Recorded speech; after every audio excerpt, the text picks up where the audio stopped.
Well, I want to welcome to the program Stephen Arms. Stephen is the author of a book along with his dad, Milestone to Manhood. Stephen, you had reached out to me through my website, and I was excited to see that book because I'm so passionate about raising my boys to be men. And honestly, there just are not a lot of resources out there to help dads figure stuff out and help dads know like what to do. Like, I think a lot of guys will hear about the theme of um, stand up, you're the spiritual leader in the home, go, go, go, right? And at men's conferences or online watching stuff. And it's like, get in the game, get off the sidelines, let's go. But the concrete sort of like boots meets the ground kind of stuff that can help fathers figure this stuff out, not a lot of that. So first of all, thank you and your dad for writing this book and telling your story and providing some guidance for men like me to turn boys into men. So and the rite of passage to help along with that. So first of all, that's a long introduction. Welcome to the program. Thanks for having me, Tom. So I got to say, you've done a bunch of interviews now. The book has been out a number of months. Let me say this. What is the most surprising question you've gotten asked? Like, you've done all these interviews with different folks to get like to draw out of you and your dad. What's a question that was like, whoa, I never even saw that one coming. I would say the question that I get asked often the most would probably be, how did this affect you immediately after your weekend? My rite of passage weekend happened when I was 13 years old. So, a lot of people are interested in, well, what were you like as a teenager growing up? Like, what effect did this have on you? And, for me, I look back on it and I think most of the benefits that came from this weekend were primarily long-term benefits. Short term, I think I was like most teenagers in many ways. I had some differences. Having that rite of passage weekend definitely gave me confidence in my masculine identity through my teenage years, but it really wasn't until my early 20s that I started to really appreciate what my family had done for me. So I would say that it's primarily a long-term investment for your son, and that's been surprising as people asking me about, well, what's the short-term benefit? Mhm. So it's interesting. It makes a lot of sense. Like, what's the payoff? Because Yeah. in your book, Milestone to Manhood, and you see it if you're watching this interview, if you're listening on the radio, you're missing out. There's a picture of the cover of Milestone to Manhood and their website, milestonetomanhood.com, in which Stephen and his dad David go into this rite of passage weekend where his dad took Stephen and they went away for a surprise. It was a surprise 13-year-old birthday party getaway, but it was not even a birthday party. It was a celebration of coming into manhood at your 13th birthday. And you go into the details of the different stages of it in the first part of the book. And then in the second part, you break open each of the elements that are part of this rite of passage, this movement from being a boy to being a man. And I want to encourage you folks to, if you're watching this or you're listening to this, to go to milestonetomanhood.com and you'll get access to the book as well as other resources and insights. So, Stephen, as we're talking about this, I think about this call that I have as a father. My call is to be, the language that I use is to lead, provide, and protect. Right? To lead, Hmm. provide. To lead is to go before. To provide is to be with. To protect is to say, I've got your back. Yeah. And even just that, there's not a lot of teaching out there for men on how to do those things. And one of the like basic, let's call it rules of the spiritual life is you can't give what you haven't received. You can't Yeah. give what you haven't received. And I'm thinking that there are a lot of guys listening to this program who are saying, you know what, I didn't receive a lot of this kind of care and attention that you talk about in Milestone to Manhood. When guys that are hearing this, and they're going to hear about the idea of taking on the challenge of setting aside a weekend, or it's an overnight, right? It's an overnight, it's a day and the next day. You're setting aside this time to get away in order to help your 13-year-old son to come into this new status, this new way of seeing themselves as a man. Have you found that that some men will just stop and say, well, this is just too much. I don't even know where to begin, because the elements that you talk about in your book are really based on the blessing that your dad had when he received his own rite of passage weekend. Yeah, you're absolutely right. A lot of guys are intimidated by the scope of the weekend, and having those conversations with your son, having a conversation with your son about what it means to be a man, or what your faith means to you, or talking about your own personal strengths and weaknesses. I would say to fathers out there who are in that position, one is you're not doing this for yourself, you're doing this for your son, right? So it's a very unselfish cause.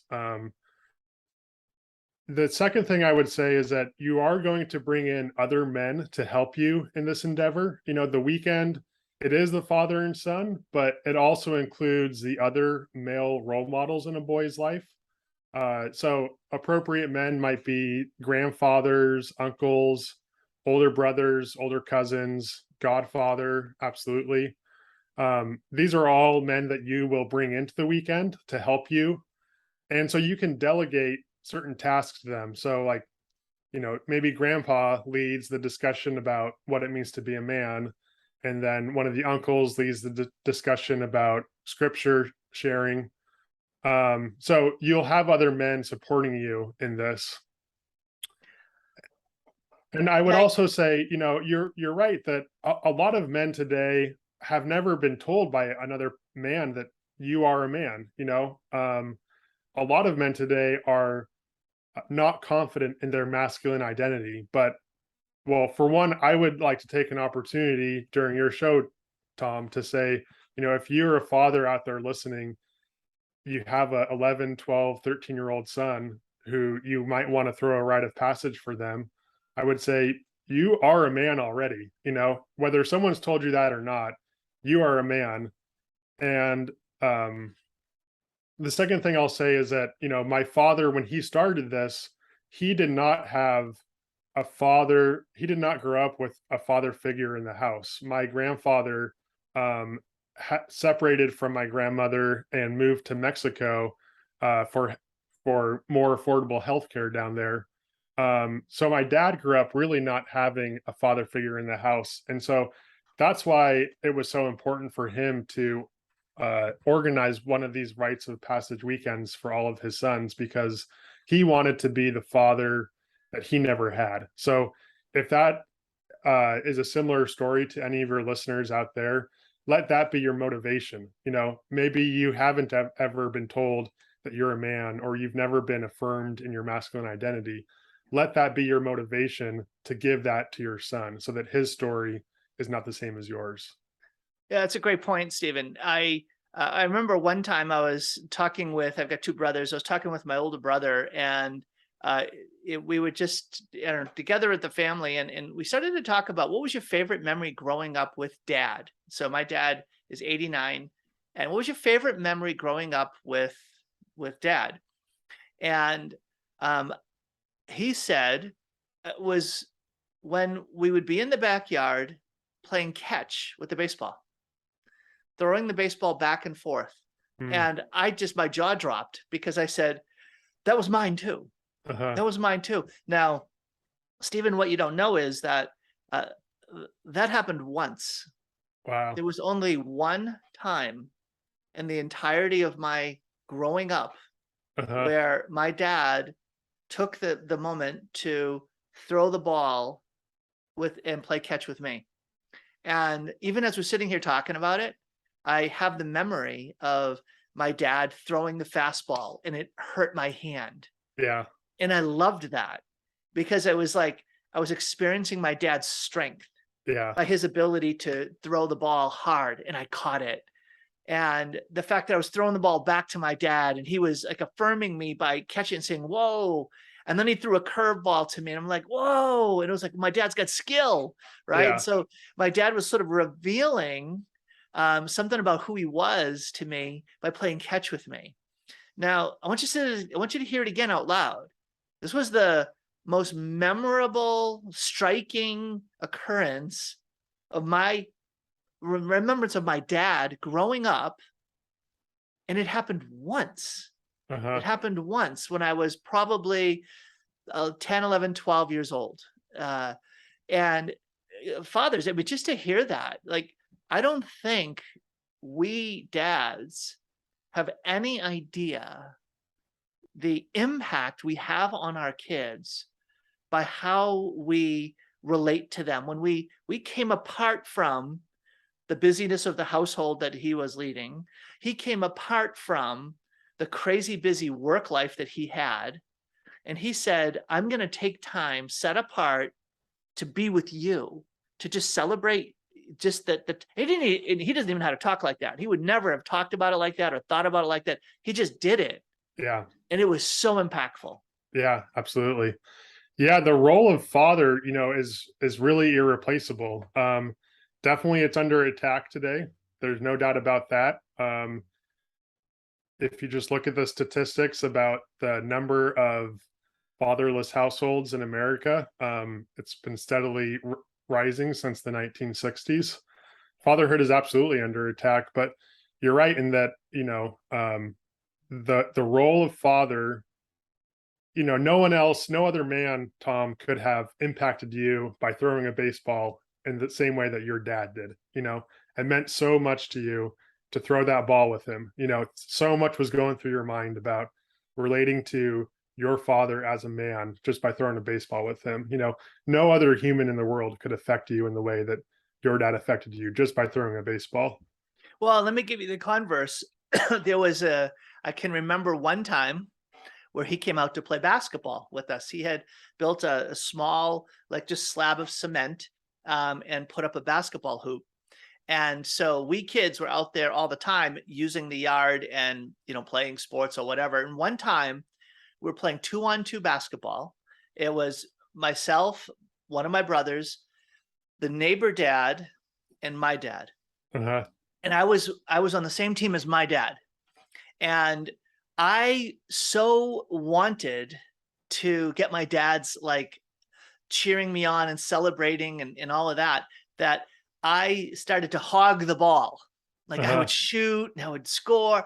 And if my dad passed me the ball, I would drive in. And my dad started getting frustrated. He's like, pass the ball, pass the ball. Yeah. And I didn't pass it enough because what happened was he got frustrated and he said, fine, you don't need a teammate. And he walked off the court back to the house. And I felt devastated, devastated because I wasn't trying to like say, Dad, get out of the way. I'm all that. Uh-huh. I wanted my dad's approval and he didn't get that. Yeah. And so when he walked away, it was like this, I don't want to use an emotional term like wound, but there was just this sense of God, Dad, what did I do? Dad did come back, right? Yeah. And that idea of getting the approval, getting that sense of, um, he can build me up, but if he relates to me differently, it can knock me down. Yeah, It's a absolutely. very, very, important factor, I think, for men to realize there that there is that irreplaceable role, but that role is one of how do we build up? How do we build up our sons to be able to say to them, I want you to grow into everything you can be, right? And to be able to affirm that and name that. Absolutely. And God knows that boys today need it. Boys are being attacked in today's culture as much as men are, with internet addictions, pornography addictions, extreme stunts. Like these are all ways that boys are being attacked by the culture to follow uh follow worldly things. Um we need fathers to nurture their sons and to build their sons up so that boys don't get attracted and pulled away into the world. Right. What we're offering our sons should be more enticing, should be more beautiful than what the world offers them. Yeah. It's this moment you focus on that, Stephen. I'm talking with Stephen Arms today on the program. He is the co-author of the book Milestone to Manhood, along with his dad. It's about utilizing the 13th birthday as a stake in the ground, as an important turning point in the life of a young man, where they come into their 13th birthday rite of passage weekend, and they as a boy, and they come out a man. And the whole book, the Milestone to Manhood book, breaks that open down into the different parts and pieces of everything from how do you plan for that weekend, 6 months out, 3 months out, a month out, to whom do you invite, what do you have them do to prepare, how does the weekend begin, how do you drive off, how do you have a surprise, guess what, here we are, we're meeting up with you for lunch, we get to the cabin, the location, the ceremony of entering into the cabin, what happens that first night, and on it goes. I'm giving you lots of details, folks, that you'll find in the book Milestone to Manhood. And I want to dive into and unpack a number of the elements that you talk about in the book, Stephen, and you guys describe on this weekend rite of passage. I want to highlight, though, a point that I've found so important. And Hmm. it has to do with the idea of you as a dad. I'm talking to the dads now, being spiritual leaders, and what's at stake in that. And here's what I mean. So it was just over 3 years ago that I uprooted my family, and we moved from the Puget Sound area, the Seattle area, to Eastern Washington, the northern, very far corner of Eastern Washington, northern Idaho. And I did so not because we had this big dream one day we'll move to Spokane, Washington.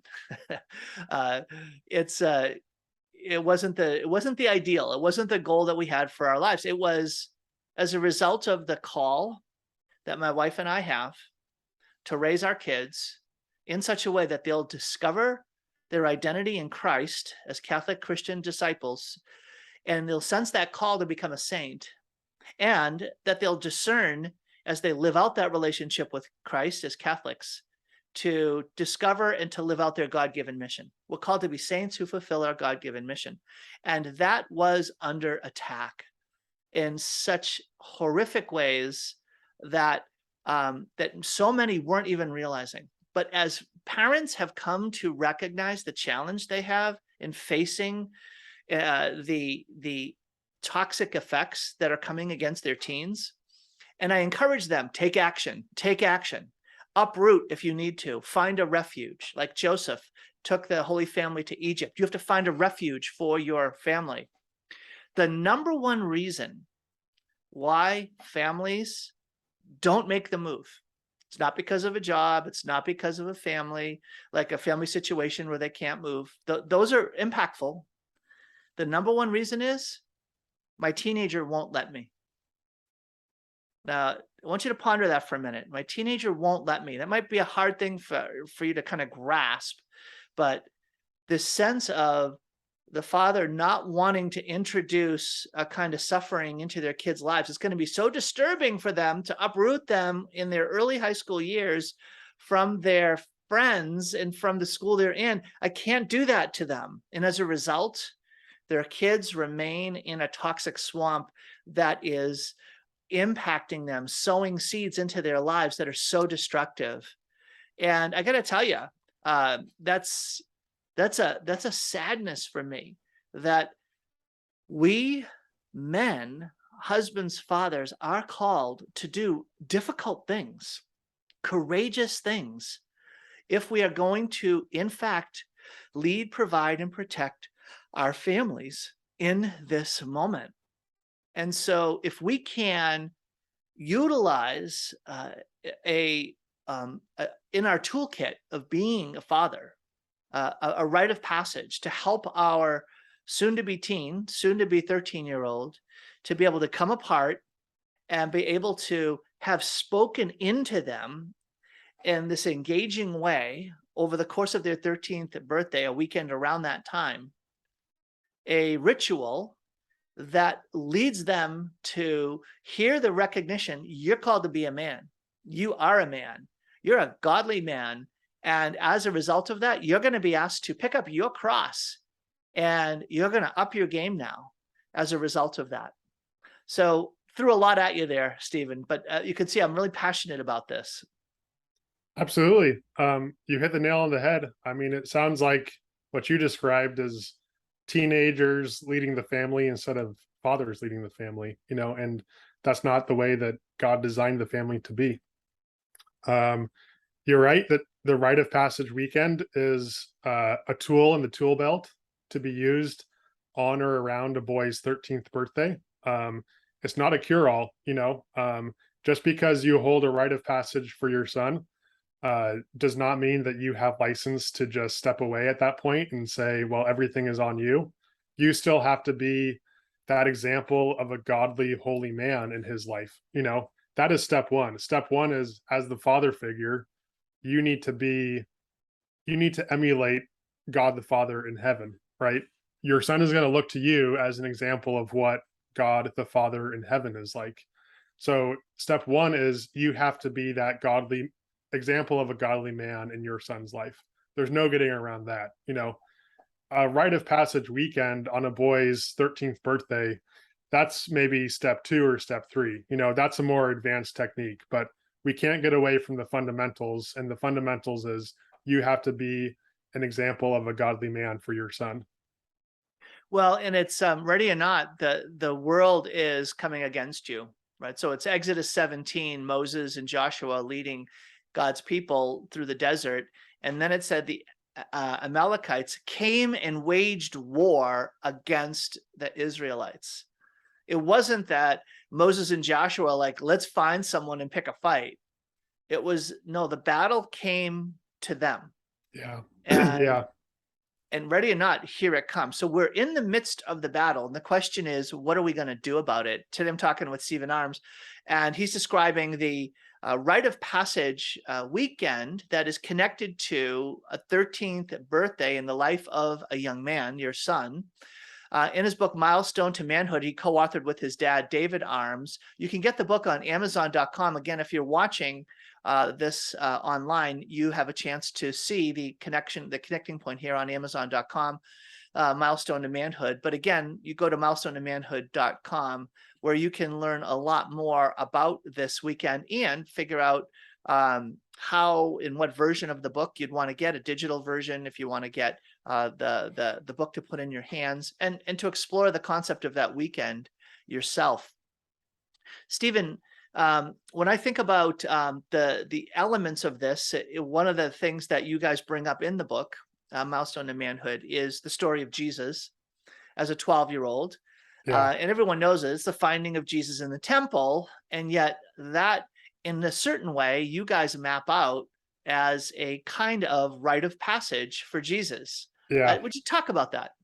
Sure. Yeah. I've been Catholic my whole life. I've prayed the rosary, who knows how many times. And the story of the finding of Jesus in the temple has always kind of eluded me. I never really understood, like, what is this story telling? What's the story behind the story?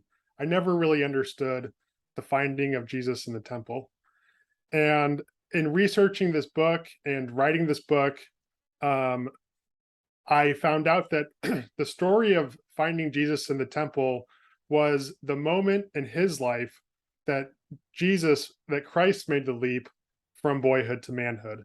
And there's a few reasons that I can say to support this idea. For one, it's the only story in the Bible about Jesus's childhood that does not relate to his birth, right? In the Gospel of Luke, it also says that the finding of the boy Jesus in the temple occurred when he was 12. So that right there tells us that's an important detail, right? Why did the author of the gospel say this occurred when he was 12 years old? 12 years old is that age of entering into puberty, right? It's that age of exiting your childhood and starting to become a man. And if you look at the story of the finding of Jesus in the temple, it fits the three elements of a rite of passage. And those three elements are separation. So the boy Jesus is separated from his parents, Mary and Joseph. He can't be found in the caravan, right? He's separated from his family. The second element is there is a challenge. So when they do eventually find him, they find him in the temple speaking with priests and scholars of of scripture, and he's having a discussion about what the scripture means, right? So here's a boy 12 years old. Granted, this is Jesus Christ, right? This is God himself, so he knows the scripture better than these grown men do. But here's a boy who is having a grown up discussion with other men who are not related to him, right? If I was a 12-year-old, I would totally fall flat on my face, right? And yet Jesus rises to the occasion and has a deep, meaningful discussion about the scriptures with these scholars and priests. Mhm. So there's separation, there's a challenge, and then the third part is there's reintegration back into the family, right? So um, Joseph and Mary find him, and he goes home with them. Now, if you look at how Jesus talks to Mary when they find him, Mary says something along the lines of, "Why have you done this to us? Didn't you know that we were worried?" And Jesus doesn't go running back to his mother crying, saying how much I missed you. He doesn't even apologize. The way that he talks is kind of blunt and to the point. He says, "Did you not know that I would be in my father's house?" He's kind of like, "Of course I would be here." He speaks to Mary in the way that a man would speak to his mother. He doesn't speak to Mary in a way that a boy would speak to his mother. So Yeah. the story of finding Jesus in the temple is a story of Jesus's rite of passage. It's the moment that he left his childhood behind him and started to become a man.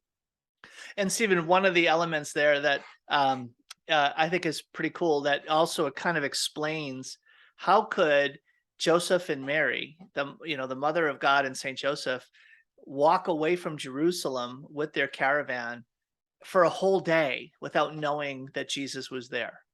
And I love that element, right? That the men would travel at the front of the caravan and the women would travel at the back. And so Mary thought, well, she's with Joseph. Jesus is with Joseph. And Joseph thought, well, no, he's a boy. He's with Mary in the back. Mary thought, no, he's with Joseph in the front because he's a man. Yeah. And then all of a sudden they are like, oh my goodness, where were we? So there is that real, like very poignant reality that Jesus came to Jerusalem as a boy and now he's leaving as a man. It's very powerful. It explains quite a bit. And I love what you just teased out there, Stephen. Those three elements, you bring it out in the book. The importance of coming apart, right? Think in the scriptures how many times, folks, Jesus takes his disciples apart, or he himself goes apart. If you want to discover who you are, you can't just stay immersed in the daily details. It's too easy to get distracted. It's too easy to get dispersed. It's too easy to stay with the familiar. So pulling away from the comfortable environments where we already are immersed, it's too easy to remain in the burden or the carrying the weight of the familiar. So coming apart from that is an important aspect of any retreat. We retreat in order to advance. And so the second element is what happens when you're there after you've retreated? What are the things that you do? And then how are you different when you come back? So real quickly, I want to dig into this in your book, Rite of Passage. You do mention at the end of the book on one of the appendices about, hey, this can also be done for girls as well. So I'm a dad of 9 kiddos, and all of my kids are boys except for 7 of them. That was a joke there, Stephen. 2 boys, back to back, 16 and 15, and 7 girls, 4 older and 3 younger than my boys. And my wife, Carrie, not in the form of a rite of passage, but as a family custom, goes away with the girls for what she calls a girls' weekend. And so they go away from the home, and then they have their set of rituals that they do, like they get their nails done and their feet done, and but the idea is that they do the fun things, but then they also will review the year. Okay, what was the year like? What are you proud of? What are you happiest with? What didn't go so well? What were the goals you set? How did that work out? What are your favorite memories of the past year? And she does that in a context of faith. So they get to pick a fun location to go to, pick a distant location they're going to go to, and then build in the rituals while they're there. And then they come back and they've made memories, right? They've made memories. Yeah, Now, to be honest with you, that's a gift my wife has, and absolutely. that gift skipped over me. And so she's actually said to me, "Why don't you do something with your boys? Why don't you do something with your voice?" And there is that, there's probably no other word for it. It's passivity rooted in an excuse. Mhm. It's crazy. It's passivity rooted in busyness. I'm so busy, I don't even know where to begin to do something like that. And it would be kind of awkward. And so I think one of the great gifts of Milestone to Manhood is the way in which it tells the story in the first main part of the book, but then you get a manual. There's a manual that explains the different elements, and then there's the actual map out. Like, hey, here's your schedule for the day, it's, for that main day, for the day before, for that weekend. What do you do afterwards when you have a birthday party for your 13-year-old when they get back to the house? um, Super helpful for passive dads who've settled for the excuse of busyness. So Well, I go ahead. I was gonna say I appreciate that, it, not that it's a good thing that there are passive dads. I mean, I fall into it too, don't get me wrong. Being a dad is not easy. We are pulled in a million different directions. So I totally understand why it's not easy to spend that quality time with your boys. But I will take what you said as a compliment that the book is helpful to dads like you who may not know where to begin. Our family has been organizing these rite of passage weekends for 20 years. And a lot of the content of the book was just emails that we used back and forth within the family to organize these weekends. And now that my youngest nephew has turned 13 and has had his rite of passage, we figure, well, why don't we just compile all this information that we've gathered as a family into a short book that we can give to the rest of the world so that other families like your family, Tom, can benefit from this rite of passage weekend in the same way that we have. So Stephen, it's funny. It was about, let's see, maybe towards the beginning of the summer, like after school ended. Some friends of ours, they're Christian, not Catholic. They have several boys, and I think he was 13 years old. Uh-huh. And the dad took him. They got an airplane. They flew from Spokane to Alaska. And you talk about getting away for a weekend. They got Yeah. away, Sweet. Sounds and awesome. they were in a lodge together, and it was a rite of passage weekend for them. Wow. It was done in a Christian context, and Yeah. so many of the elements were overlapping with what you Uh-huh. cover in Milestone to Manhood, Yeah. where they had several young men. It wasn't just focused on one. So it was this young man plus other dads, young men. So there were Yeah. several of them, Uh-huh. and then they had the other men around them, and it was the speak into their lives, like, here's what I see in you. And they went hunting and fishing, right? So they they were like all in. Now they didn't bow and arrow shoot and take a knife and all that, but it was one of those things where we're going to strip you away from the familiar and the comfortable. We're going to put you into a setting that's hard, and we're going to speak into your life, words to build you up. And I can remember hearing that, thinking, Wow. And so we had a really interesting conversation about it. Like what worked well, what was the hardest? Like one of the hard things was, well, some of the guys that were coming, they don't live near my son, so they don't really know him that well. Yeah. So there was a bit of work to kind of prepare them not to lionize and sort of make stuff up and be overly dramatic, but to like stay the course. Because a lot of guys don't know how to speak words of affirmation, don't know how to build up in speech in a way that is authentic rather than flattery or said in a negative way, right? So Yeah. you can say, you know what, you are not nearly as wimpy as you used to be, right? Thanks, I feel so built up when you say that. Yeah, what a great So compliment.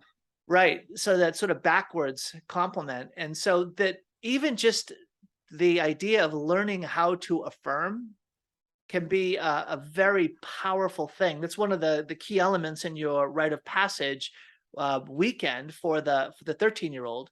That son of yours, or that nephew of yours, or that significant young man in your life that is maybe growing up in a home without a dad, and you can play that role with the obviously with the mom's support and involvement to be able to help that young man get spoken into, like speak life into that young man, Yeah. to be able to help them sort of rise to that new integration as a man. Yeah. No, that's beautiful. That's really cool that your friend did that for his son. Sounds like an amazing weekend. I'm sure that that boy will look back on it for and remember it for the rest of his life. What an amazing experience. One Yeah, thing that we really was important for us in our rite of passage weekends was the fact that it was only men who knew the boy and had a relationship with him, right? We didn't we didn't want strangers or other men that he didn't have a relationship with. We only wanted men who the boy had a relationship with, and what they because then what they say is more meaningful, right? When it comes from your dad, your grandfather, your uncles, it just means a little bit more. And the other thing is that you're going to journey the rest of your life with those men, right? Your grandfather, your uncles, th- you know, you're going to, they're your family, right? You can't escape them whether you want to or not. So, one of the beautiful things about the weekend, the rite of passage weekend that we talk about in Milestone to Manhood, is that you establish this relationship with the other men in your family, that you can lean back on, that you can lean on in the future. When a boy inevitably reaches some bumpy times in his life, he will experience the ups and downs of life just as every other man does. He'll have these relationships with the other men in his family that he can refer back to and say, I need some help here. What do you think, grandpa? What do you think, uncles? Because the grandpa and the uncles and the dad have already established that relationship with them. They've opened up and said, "You can come to us for anything. We have your best interest at heart. We love you unconditionally." Well, they're not going anywhere. So the boy can, for the rest of his life, can go back and refer to those men. So that's one of the elements of the weekend that was really important to us, was that it was just men who had a pre-established relationship with the boy. so today I'm talking with Stephen Arms. Stephen is a co-author along with his dad of the book Milestone to Manhood. And you can go to that website, Milestone to Manhood, to learn more about what he's doing there in the book and in this just whole initiative to help young men go make that transition from a boy to a man. Again, milestonetomanhood.com is the website. On Amazon, here's a link if you're watching this online, or if you're listening to this, you can just type in the book Milestone to Manhood to be able to purchase it on Amazon. Stephen, um, one of the things that I think is so important about what you're saying in going away for this rite of passage special event, this coming away, the journeying through the weekend and then coming away from it, is it's a principle that you see it with regards to the spiritual life, which is you'll never pray always unless you pray sometimes. Uh-huh. You won't pray always, and then throughout the whole course of your day, making everything a prayer, unless you step apart and you make a time set apart for prayer itself. I take that principle, and I apply it here, that if you won't treat your son in that journey from being a boy to a man always, one of the aids to help you do that is coming apart, and to do it in a very special time. So um, this past summer, just over a month ago, actually about a month ago, we were at a family reunion that my wife, again, she got the gift of organizing the weekend for her siblings and their spouses and children to be able to come together. Now she's got 11 siblings, and we've got Uh-huh. about 45 nephews and nieces. So that's a Wow. lot. Yeah. And we weren't able to get everybody there, but there were probably a total of about 45 people there. That's a lot. Yeah. And most of them were, say, 22 down to 8 years old, right in that range. And it was an amazing weekend that it had lots of different events in it. We broke up into teams, we had a theme and all these other things. But one of the highlights was we had the graduates. So you think about this rite of passage. We had 4 graduates from high school and 1 graduating into high school, and sat them up front. And you had the opportunity to stand up and speak words of affirmation and celebration, or to offer guidance to these young people who are moving on after high school into the next stage of their life. And it was powerful. Now, honestly, it was also funny because some of the things that, this was not a scripted thing. It wasn't as prepared as what you're talking about doing in Rite of Passage. Very intentional, very specific, very worked out in advance. But even there, you could see the power of what was going on by having several uncles get up and look each of these graduates in the eyes and say, "You, let me name you, and let me talk about what I see in you, and you." And that might sound all profound. Like I said, there were some poignant moments. A lot of it was, again, kind of a little bit funny the way they would try to say things, because again, it's sort of out of their comfort zone, but Yeah. it was still so powerful Yeah. to be able to have that happen. Yeah. And that's okay that it's funny. It doesn't have to be serious and stoic the whole time, right? There can be moments of being serious and having deep conversation, but I look back on my rite of passage weekend, and there were a lot of times where we were laughing together as a group. Humor and joy are an essential element of life. Amen. All right, Stephen, I want to get into some of the specific threads that you guys made decisions about this rite of passage weekend, a milestone to manhood. The first one was, it's a surprise. So it's a surprise for the 13-year-old when he's going to go away. And it's a surprise that he then keeps from any younger siblings, any younger brothers. Yeah. So why is that important? So the element of surprise is important for a couple of reasons. For one, we wanted the 13-year-old boy, to feel like this weekend was all about him, right? So if the boy knew, oh, my older brother had it, my older cousin had it, this is going to happen to me when I turn 13, he knows that it's going to come, right? And it loses a little bit of the uniqueness, making the boy feel like he's one of a kind, and this weekend is all about him, right? So the element of surprise is important to make him feel special and unique. The second reason I would say is that having the weekend be a surprise teaches the boy not to become too jaded in life, not to think that he always knows what's coming next, because the truth is we don't, right? None of us would have expected our lives to turn out the way that they have, right? We think that we're going to be one thing growing up, and we turn out to be something totally different, right? And that's okay. And that having the weekend be a surprise is a way to get the boy to start to be okay with taking life as it comes, and not always having it be his way. Mhm. Nice. So then, so I like that. It made me ponder. I was thinking about it. Like, does it really have to be a surprise? So it was helpful when you guys elicited that in the book. Like here are the elements that make it more valuable. Okay, so then another thing that was like, wow, I never thought of that before. So you get to the cabin. You guys recommend getting away again, getting into an environment that's more rustic, technology free, and it's going to allow you to focus in.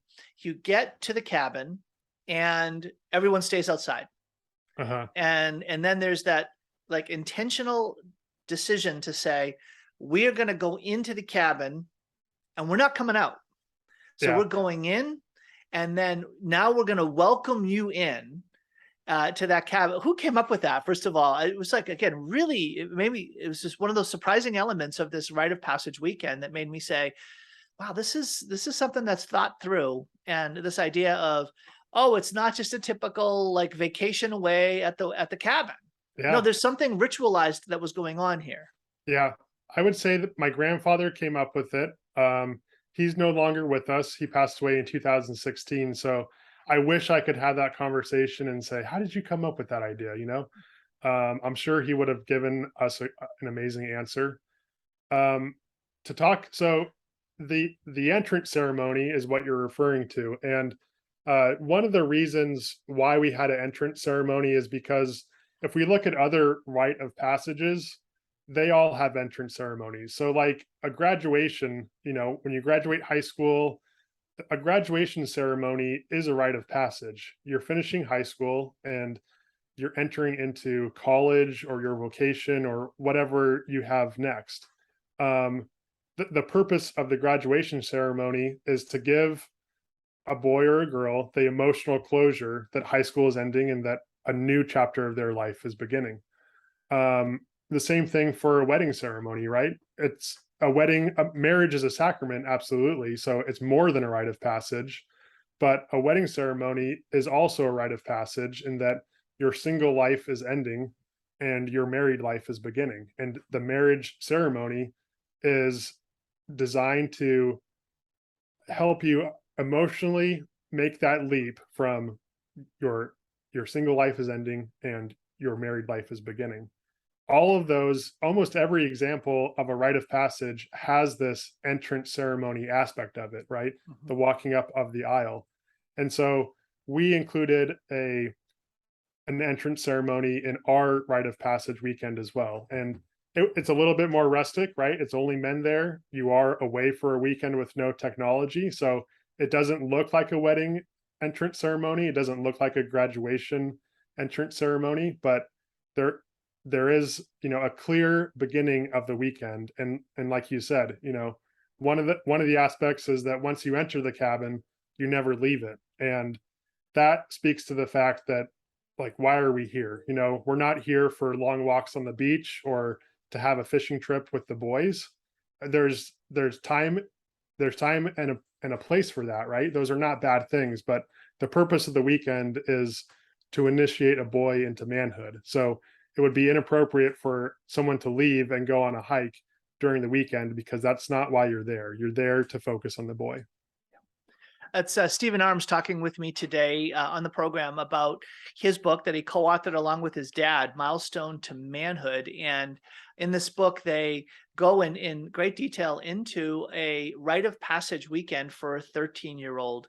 And we're starting to walk through some of the details. One of the things that you put into the book, and I felt there was like a little bit of drama here, like there's the potential that this could go badly, is the ribbon ceremony. There's sticks and ribbons that involve the men that are there being willing to share what they identify as their strengths and also their limits, their weaknesses, the areas where they are continuing to fight the good fight. And I want you to tell the ceremony then, in terms of the 13-year-old, your son, or you facing this choice. Talk about that ribbon ceremony. Sure. Well, let me first explain how the ribbon ceremony works, so your audience has an idea of what we're talking about. Um, so the ribbon ceremony, each man, uh, before the weekend, prepares uh, six ribbons. So three positive character traits that they see in themselves. So maybe honest, loyal, and faithful. Those are three examples of positive character traits that a man might see in himself. And then also he writes down three negative character traits that he sees in himself. So they may be greedy, lustful, and lazy. And then he ties all six of those ribbons onto a stick, and and then he shares with the group why he wrote down each of those character traits. And then the boy also has a stick. His stick is completely empty. He has no ribbons on his. And as the men share their positive and negative character traits, the boy's responsibility is to untie the traits that he wants off of the men's sticks and tie them onto his stick, right? But also leave the traits that he does not want to emulate from the man. And the purpose of the ribbon ceremony is really to give a physical representation of the fact that we as men can take certain traits from other men, good or bad, that are close to us, right? The people that we surround ourselves with are inevitably going to have an impact on who we turn out to be, for good or for bad. And so you have to be very careful about who you surround yourself with and what you intentionally take from other people. Ideally, the boy takes only the positive character traits, and the men That are was the left with, drama part. That was the yeah, part I was like, does it ever happen that they might be like, if they haven't entered the weekend with the right spirit, that they get a little bit snarky and or try to flip it? that on all the rite of passage weekends that I've been on, for me and for my younger brothers and my younger cousins, that never occurred. At a boy who's 12 or 13 years old, in our experience, is just not that. At that point, he's not totally resistant to unsolicited advice from his dad and his grandfather and his uncles. He's not that jaded yet, right? So that has never occurred.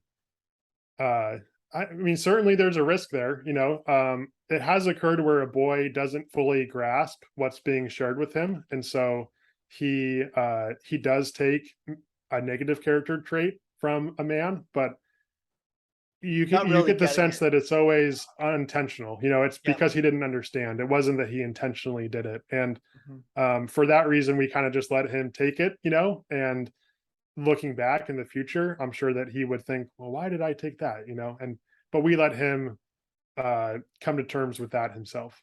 Nice. I like that. I think that's a good answer, and I think it's letting a like, let's call it a fear, unnecessarily trouble someone when in fact the actual experience is so beautiful and powerful that that idea that that even potentially could happen is probably so small, right? Yeah, And then even the ability to just navigate it and say, we got this, we're going to be able to roll right through it. I think that's wise. yeah, it is a risk, talking about your negative character traits and potentially passing those on to him. But there is a risk there, but there's also a huge benefit in a boy seeing that the grown men in his life are not perfect and they admit their own faults and they're working on things too, right? And that gives a boy an excellent model as he's growing up, and he sees negative character traits that he doesn't necessarily like in himself, right? And one day he may want to work on that, and he'll look back on that ribbon ceremony from his rite of passage weekend, and he'll realize, no man is perfect, and what I'm going through is not that different from what every other man goes through too. And it's okay to have negative character traits, and to pursue virtue through those, to try to improve yourself. That's normal, that's human. So the ribbon ceremony, it is a risk, but the potential benefits, I think, far outweigh the potential risk. Well, and Stephen, one of the things that like what you guys are doing in a very, let's call it condensed form in this rite of passage weekend are things that we can lead up to and flow from in other parts of our lives. So just as a for instance, my wife Carrie and I know, with all of these kiddos and as old as they are, I've got 5 teenagers, so pray for me there, Stephen, is that is that we know at a certain point our kids are going to be looking to other adults, not just peers, but other adults for that sense of guidance, for that sense of messaging, for that sense of that docile, that docility to be spoken into. That Uh-huh. mom and dad, because we are the externalization of the law in our kids' lives, that sometimes where we can come across as that bad cop, and there's that resistance that starts to grow in them. And that's what you're talking about as a 13-year-old is a key moment. But we think about that very intentionally regarding, for instance, what team, like sports is a really good one for us. That if we want our kids to mature, we want them to embrace what Aquinas calls the bonum arduum, the difficult good, the arduous good, and he identifies that as the as that which will turn a boy into a man, is a difficult good, something that must be made real, but will only occur if I am willing to give of myself, even sacrificially, for the sake of that good. It's not easy, it's not comfortable, it's not soft, it's not pleasant, it's not quick. It's something that is going to require persevering effort, sacrificial behavior, the pouring out of oneself so that that good thing happens. And a natural place for a difficult good is sports. Hmm. Because so this is where the coaches come in, right? So we've pulled our kids off of teams because it's like, you shouldn't talk to my daughter like that. That is not barking at a sixth grade girl is not a life-giving thing. Yeah. And so understanding coaches, understanding teachers, understanding their friends' dads can become much more intentional and something that we parents become engaged in, where we are very comfortable saying, yeah, we enjoy that you are friends with this young man because we know the family, the dad is a very intentional father. And we want you to be able to have him be speaking into your life too, because you might be a little more resistant to me right now. Yeah. So I think that a rite of passage weekend, again, it makes that all come together in a very condensed form.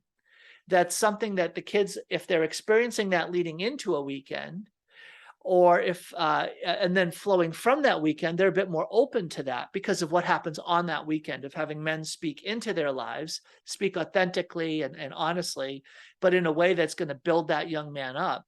It's like, oh wow, that's something that I can experience leading up to and flowing from. I think that that makes the idea of a rite of passage to be something that is less interventional and something more natural in the life of a young man. Yeah, I totally agree. You have to be very careful about who you allow to influence your children. Um, Mom and dad have a huge impact on their children, but like you referred to, as the teenage years, as a boy or a girl progresses through the teenage years, inevitably they're gonna start to have tension and want to separate from mom and dad, and their um, they will look for their sense of worth. They will look for other role models to other grown adults, and so giving them this rite of passage weekend as a 13-year-old before they've really entered into their teenage years gives them a relationship with grown men, um, who they can refer back to, who they feel comfortable with. That was certainly the case in my story. In college, as a lot of people experience, I was introduced to a lot of new ideas and had um, my a few months of doubt and not going. To be honest, I wasn't going to mass for a while there in college, and I had a lot of questions about, do I believe in God anymore? Why am I Catholic? And it was my grandfather who I ultimately decided to refer back to and bring those questions to him. I was nervous what my parents might have to say, but for whatever reason, I felt a little bit more comfortable talking to grandpa about those questions. Mhm. And he helped me to navigate those questions. And you know, I don't know. Hindsight is 2020. Who knows what would have happened otherwise? But for me, this rite of passage weekend and establishing that relationship with my grandfather almost 10 years later, when I was in college, that's when it paid off, when I felt like I could go back to him. And I mean, I honestly don't know if I would be a practicing Catholic today if it wasn't for this rite of passage weekend and the relationship that came of it with my grandfather. That's powerful. That's a great story to end on. I think in some ways that's your best first story. Yeah, The I rite of agree. passage sowed the seed so that I'm still Catholic today. I mean, Yeah, that's the big win right there. it's 100% true.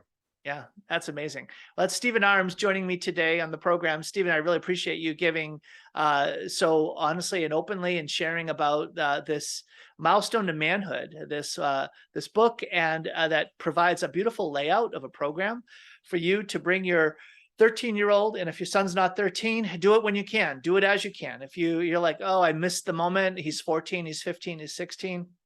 No, learn from this book, learn what you can do, and take it on to the extent that you can. It'll also give you wonderful elements that you can bring into your own life that are sowing seeds that can lead to a kind of rite of passage for your son, even if you missed that 13, and or elements for your daughters, which again is also mentioned in the back part of the book. Stephen, thank you so much for being with me today on the program. Oh, thanks for having me, Tom. It's been an honor to be on your show.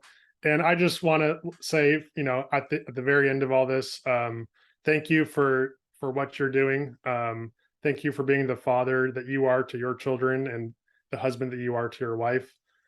Clearly, you're a good man trying to help the world and help your family, and we need more men like you. So I just want to say thank you to you.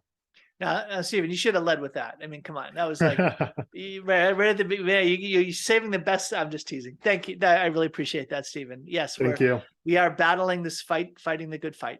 Thanks.